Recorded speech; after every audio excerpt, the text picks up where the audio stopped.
نحمده ونصلي على رسوله الكريم اما بعد فاعوذ باللہ من الشیطان الرجیم۔ آئیے سورہ البقرہ آیت نمبر 51 اور 52 انشاءاللہ اس کی تشریح اور اس کا مفہوم بیان کیا جائے گا۔ تو آیت نمبر 91 میں اللہ تعالیٰ فرماتے ہیں جب ان سے کہا جاتا ہے کہ جو میں نے محمد صلی اللہ علیہ وسلم پر نازل کیا ہے اس کو مان لو، اس پہ ایمان لے آؤ۔ اچھا، بجائے اس کے وہ کہے کہ ہم ایمان لے آئے، ہم ایمان لاتے ہیں، ہم مانتے ہیں کہ یہ منزل من اللہ ہے، جو کچھ حضرت محمد صلی اللہ علیہ وسلم پر اللہ نے نازل کیا سب منزل من اللہ۔ اچھا، وہ کہتے کہ ہم تو تورات کے ساتھ ایمان لاتے جو ہماری طرف نازل کی گئی ہے، اور ہم اس کا انکار کرتے ہیں یکفرون بما وراء، اس کے علاوہ ہم کسی کتاب کو نہیں مانتے۔ اللہ فرماتے ہیں وہ الحق کو، فرمایا وہ تو حق بات ہے، وہ سچ ہے جو اللہ نے حضرت محمد رسول اللہ پر نازل کیا، وہ قرآن اللہ کی آخری کتاب ہے۔ اور فرمایا یہ اس کتاب کی بھی تصدیق کرتی ہے جو تمہارے پاس کتاب موجود ہے، تورات کی بھی یہ تصدیق کرتی ہے۔ یہ اللہ کا کلام کا ہے، تورات برحق تھی، تورات سچ تھی، تورات کا ایک بات دستور تھا دنیا میں۔ قرآن مجید اس کی اتھارٹی کو مان رہا ہے، تورات کی اتھارٹی کو، اور تم نہیں مانتے قرآن کو۔ اچھا، اگر تم یہ بات مانتے ہو کہ ہم تورات پر ایمان لاتے ہیں، اس کے علاوہ ہماری کتاب کا انکار کرتے ہیں، فرمایا کہ تورات میں تو میں نے یہ لکھا تھا، یہ حکم دیا تھا کہ انبیاء کے ساتھ تصادم کا راستہ مت اختیار کرنا۔ فرمایا کہ تم نے انبیاء علیہ السلام کو کیوں شہید کیا؟ تم کتنے انبیاء کو شہید کر چکے ہو، تم کتنے انبیاء کے قاتل ہو؟ تم نے نہ ہی تورات کو مانا، نہ ہی اللہ کے اس کلام کو مانا، تم کسی چیز کو نہیں مانتے۔ فرمایا کہ اگر تمہارا ایمان تھا تورات پر، تورات کی تعلیمات پر تم نے عمل کیوں نہ کیا؟ تم نے انبیاء کو شہید کر کے تم نے کفر کیا، انکار کیا، بہت بڑے بڑے گناہوں کا ارتکاب کیا۔ فرمایا کہ پھر اللہ تعالیٰ یہود کی اس فطرت، اس معصیت کو بیان فرماتے ہیں کہ موسیٰ علیہ السلام تو تمہارے پاس بڑے واضح بینات، واضح معجزات لائے۔ موسیٰ علیہ السلام کے پاس ایک ہاتھ کا معجزہ تھا، دستے بہرا جس کو کہتے ہیں۔ تو ایک تو موسیٰ علیہ السلام کے پاس ہاتھ کا معجزہ تھا۔ موسیٰ علیہ السلام جب بغل میں ہاتھ ڈالتے سفید ہاتھ، سفید نظر آتا چاند کی۔ اور فرمایا کہ موسیٰ علیہ السلام پر اللہ نے من و سلوہ نازل کیا۔ اللہ تعالیٰ نے موسیٰ علیہ السلام نے اس وقت سمندر میں عصا مارا، عصا موسوی، تو فرمایا کہ سمندر میں 12 راستے بن گئے۔ پتھر میں موسیٰ علیہ السلام عصا مارتے، پتھر سے چشمے جاری ہو جاتے ہیں۔ فرمایا میں نے تم پر من و سلوہ نازل کیا۔ فرمایا یہ پتھر کا معجزہ، اسے 12 چشمے پھوٹتے تھے، دریا سے تمہارے لیے سمندر سے 12 راستے بنا دیے، تمہیں ہر قسم کی سہولت دی۔ فرمایا کہ صحرائے سینا میں جہاں تم رہتے ظللنا علیکم الغمامہ، تم پر بادل چھائے رہتے تھے، تمہیں کوئی سورج کی طرف سے گرمی کا احساس نہیں ہوتا تھا، گرمی سردی کا احساس نہیں، بڑی نارمل زندگی تم بسر کرتے تھے۔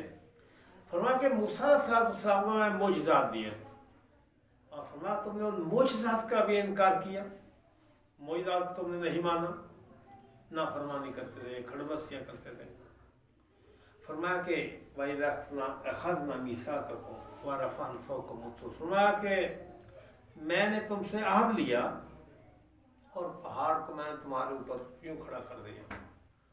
تم دیکھ رہے تھے پہاڑ ہم پر گر رہا ہے، تم ڈر کی وجہ سے تم نے سر اپنے زمین پہ رکھے اور تم کہتے تھے ہاں ہاں ہم مانتے اللہ ہم تو اس سے عہد کرتے ہیں، جو تو فرمائے گا ہم اس کی پابندی کریں گے، ہم ایفائے عہد کریں گے۔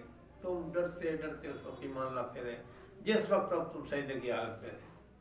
فرمایا کہ اس کے بعد تم پھر گئے، تم پھر انکار کر گئے، تم انہی کھڑبستیوں میں مصروف ہو گئے۔ فرمایا میں نے تم سے کہا تھا خذوا ما آتیناکم بقوۃ، طاقت کے ساتھ پکڑو میں نے جو تم کو دیا، چھوڑنا نہیں اس کو، تورات کو، ان احکام کو چھوڑنا نہیں جو احکام میں تمہیں دے رہا ہوں۔ فرمایا واسمعوا، میں نے تم سے کہا سنو، جو اللہ کا پیغمبر اللہ کا نبی ہے کان لگا کر سنو، تم نے کہا سمعنا، ہم نے سن لیا، وعصینا، اور تم دلوں سے کہہ رہے تھے کہ ہم نہیں مانیں گے، تم نے ایسے ہی کیا بعد میں۔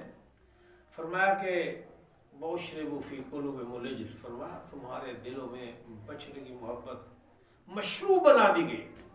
مشروب یہ ہوتا ہے کہ جب آدمی پانی پیتا ہے، کوئی مشروب پیتا ہے آدمی، رگ و ریشہ میں وہ گردش کرتا ہے، فرمایا تمہارے دل میں بچڑے کی محبت گھر کر کے، جب آدمی کسی سے محبت کرے، کسی عشق کرے، محبت کرے، محبت میں دیوانہ بن جاتا ہے، مجنون بن جاتا ہے۔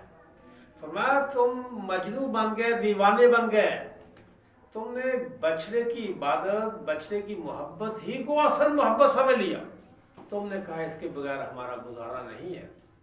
حضرت ہارون علیہ السلام نے تمہیں سمجھایا کہ بچڑے کی پوجا مت کرو، تم نے حضرت ہارون علیہ السلام کے ساتھ گستاخی کی، بدتمیزی کی، تم پیغمبر خدا کی تم نے بات نہیں سنی، پیغمبر خدا کی طرف تم نے توجہ نہیں دی، جو اللہ کا پیغمبر تمہیں دعوت دے رہا تھا، کہہ رہا آخر کار ہارون علیہ السلام بنی اسرائیل کو چھوڑ کر، ساتھ ایک پہاڑ ہے جبل ہارون جس کو کہتے ہیں، حضرت ہارون علیہ السلام وہاں چلے گئے، تم سے ہارون علیہ السلام نے علیحدگی اختیار کر لی، اور تم نے حضرت موسیٰ علیہ السلام کی عدم موجودگی میں بچڑے کی عبادت پرستش کرنی شروع کر دی، اور تم نے اسی کو اصل زندگی سمجھا کہ اس کے بغیر کوئی گزارا نہیں۔ فرمایا تمہارے دلوں میں بچڑے کی محبت گھر کر گئی، تمہارے بال بال میں بچڑے کی محبت چھا گئی۔ فرمایا کہ یہ بہت بری بات، بہت بڑا بدترین فعل ہے، جس کی طرف تمہیں تمہارے نفس آمادہ کر رہے ہیں، دعوت دے رہے ہیں، تم اپنے نفسوں کے پیچھے مت لگو، جو تمہارے جی میں آئے، تمہارے دل میں آئے، تمہاری خواہشات، تم اپنی خواہشات کو معبود مت بناؤ، تم وہی کام کرو جو اللہ کا پیغمبر، اللہ کا رسول کہتا ہے، ان کنتم مومنین، اگر تم مومن ہو، اگر تمہارا ایمان اللہ پر ہے، اللہ پر تمہارا توکل ہے، یقین ہے، اللہ کی بات مانو، اگر تم اللہ کی بات نہیں مانو گے، تم اس دنیا میں بھی رسوا، تم آخرت میں بھی رسوا ہوگے۔ چنانچہ بنی اسرائیل کا یہی حال ہے، آج بھی بنی اسرائیل ذلیل ہے، رسوا ہیں، بڑے سازشی لوگ ہیں، بڑے باغی لوگ ہیں، سرکش لوگ ہیں، بڑے دنیا کے حریص ہیں، تو اس وقت بھی بنی اسرائیل کی یہی حالت تھی، پرنتو ایمان لے آؤ، خیر اسی میں ہے، ان کنتم مومنین، اگر تم مومن ہو، اگر تم مومن نہیں ہے ٹھیک ہے، اللہ کو پرواہ نہیں، من شاء فلیؤمن من شاء فلیکفر، جس کا دل چاہے ایمان لے آئے، جس کا دل چاہے نہ مانے، اللہ کو کیا فرق پڑتا ہے؟ ساری دنیا اگر اللہ کی نافرمانی کرے تو اللہ کی مخلوق میں کوئی کمی نہیں آ سکتی، کوئی نقص نہیں آ سکتا، وہ بے پرواہ ہے، اس کو پرواہ ہے نہیں کسی بھی شخص کی۔ اگر تم اس کی بات مانو، اطاعت کرو، فرما برداری کرو، تو پھر اللہ کی اس مخلوق میں کوئی تم توسیع نہیں کر سکتے، کوئی اللہ کو فائدہ نہیں پہنچا سکتے۔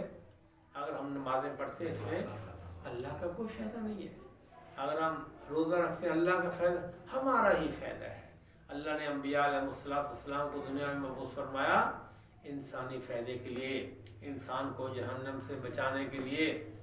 رسول اللہ نے فرمایا میں تمہیں تمہاری کمروں سے پکڑ میں کھینچتا ہوں، جہنم سے باہر نکال رہا ہوں، اور تم جہنم کی طرف چھلانگ لگا رہے ہیں۔ انسان گناہ کا دلدار ہے، گناہ کی طرف انسان کا بہت زیادہ رجحان ہے، انسان کے بال بال پہ شیطان چھا جاتا ہے۔ فرمایا شیطان انسان کے جسم میں ایسے چلتا ہے یعنی خون انسان کی رگوں میں گردش کرتا ہے۔ اللہ سے توفیق مانگے، اللہ سے مدد مانگے، اللہ مدد کرتا ہے۔ یا اللہ ہم تو اچھے کام نہیں کر سکتے، اگر تو توفیق دے، ہم استقامت کا راستہ اختیار نہیں کر سکتے، ہاں اگر تو توفیق دے، انسان جھکا ہی رہے، فقیر ہی بنا رہے اللہ کے آگے، اللہ سے خیر مانگتا رہے۔ وآخر دعوانا ان الحمد للہ رب العالمین۔